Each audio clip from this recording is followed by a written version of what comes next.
కేంద్ర ప్రభుత్వ ఉద్యోగులు 8వ వేతన సంఘంపై పెద్ద ఎత్తున ఆశలు పెట్టుకుని ఉన్నారు. ముఖ్యంగా వేతన సవరణ విషయంలో వేతన సంఘం ఎలాంటి కీలక నిర్ణయం తీసుకుంటుంది అనే అంశంపై ప్రస్తుతం పెద్ద ఎత్తున చర్చలు నడుస్తున్నాయి.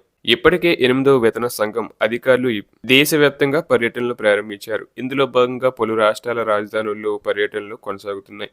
ఇప్పటికే కోల్కతా, భువనేశ్వర్లలో వేతన సంఘం పర్యటించింది. ఈ సందర్భంగా కార్మిక సంఘాలతో 8వ వేతన సంఘం అధికారులు సమావేశాలు నిర్వహించి వారి డిమాండ్లను పరిశీలిస్తున్నారు. తుది నివేదికను సమర్పించే వరకు ఈ సంఘం వివిధ సంఘాలతో చర్చలు జరుపుతూ వారి డిమాండ్లను పరిశీలిస్తుంది. అయితే ఈసారి కేంద్ర ప్రభుత్వ ఉద్యోగులు తాము ఊహించిన దానికంటే ఎక్కువ ఇంటి అద్దె భత్యం లభించే అవకాశం ఉందని సమాచారం సర్క్యులేట్ అవుతుంది. కేంద్ర ప్రభుత్వ ఉద్యోగులు తమ వేతన స్లిప్లోని ముఖ్యమైన అంశం హెచ్ఆర్ఏ. ఈ విషయంలో వేతన సంఘం షిప్మెంట్ ఫ్యాక్టర్ తరహాలోనే సమాన ప్రాధాన్యత ఇవ్వాలని నిపుణులు సూచిస్తున్నారు.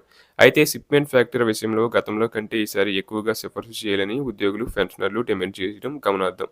7వ వేతన సంఘం షిప్మెంట్ ఫ్యాక్టర్ 2.57గా నిర్ణయించగా కనీస వేతనం 7,000 నుంచి 18,000కి పెరిగింది. ఒకవేళ 8వ వేతన సంఘం కింద షిప్మెంట్ ఫ్యాక్టర్ 2.0గా నిర్ణయిస్తే కనీస వేతనం 18,000 నుంచి 36,000కి పెరిగే అవకాశం ఉంది.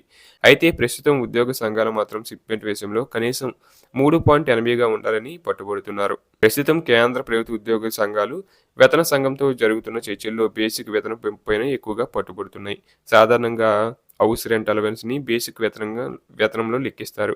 కేంద్ర ప్రభుత్వ ఉద్యోగులు ప్రస్తుతం వారు పనిచేసే నగరాల ఆధారంగా 3 వేర్వేరు రేట్లలో ఇంటి అద్దె భత్యాన్ని పొందుతున్నారు. అది ఎక్స్ కేటగిరీ నగరాలు ప్రాథమిక జీతంలో 30%, వై కేటగిరీ నగరాలు ప్రాథమిక జీతంలో 20%, జెడ్ కేటగిరీ నగరాలు ప్రాథమిక జీతంలో 10%. లెవెల్ 1 ఉద్యోగుల ప్రస్తుత బేసిక్ జీతం 18,000. అయితే షిప్మెంట్ ఫ్యాక్టర్ ప్రకారం ఎంత హెచ్ఆర్ఏ లభించవచ్చో తెలుసుకుందాం. 2.0 షిప్మెంట్ ఫ్యాక్టర్ నిర్ణయిస్తే బేసిక్ వేతనం 36,000 అయ్యే అవకాశం ఉంది.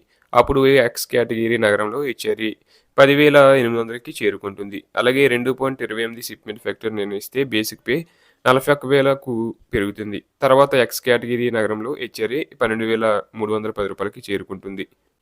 అలాగే 2.57 షిప్మెంట్ ఫ్యాక్టర్ నిర్ణయిస్తే బేసిక్ వేతనం 46,000 అవుతుంది.